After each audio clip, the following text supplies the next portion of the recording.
Don't be too disappointed because I too have my assets. Good morning, I'm Sharaad Kuttan and welcome to BFM's Morning Headlines. It is Friday the 16th of May and if you didn't know already, it is Islama Hari Guru rather, and there you have a rather disturbing picture of our Prime Minister and Deputy Prime Minister as schoolboys.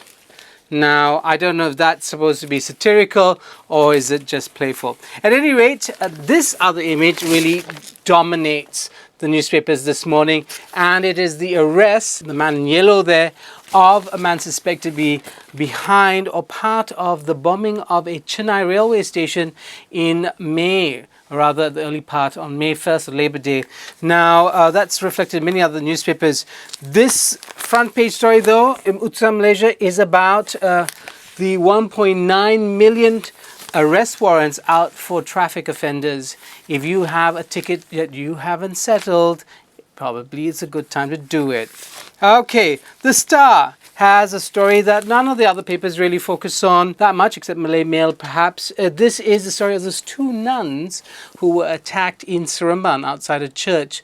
The police have ruled out hate as the motive of the crime. Apparently it was a robbery, but of mere pittance, as the Malay Mail puts it, just a couple of ringgit. And this woman, who's in intensive care, might never be the same again because of the many blows to her head from a helmet.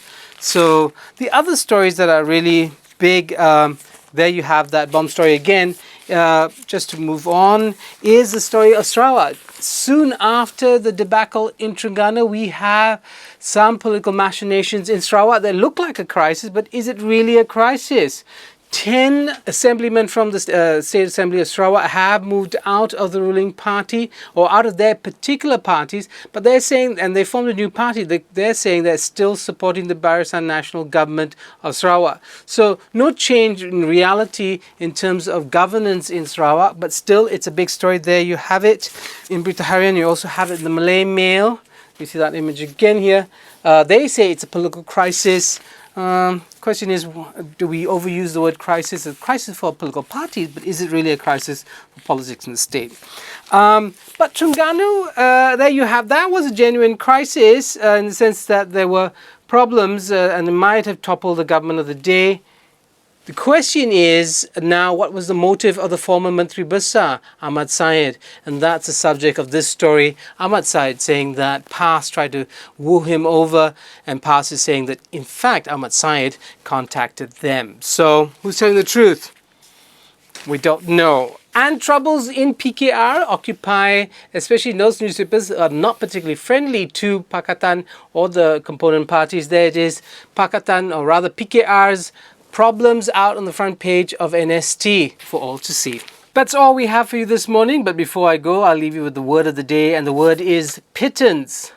Pittance. Now, the question is, this Teachers' Day, are we paying our teachers pittance? Is that why we're not getting the best out of them? It's a question to contemplate this Teachers' Day 2014, and perhaps another message that we could send out. Teachers, don't let your students grow up to be bombers. That's all I have for you this morning on the 16th of May. I'm Sharaad Kuttan. BFM's Morning Headlines are brought to you by BFM 89.9.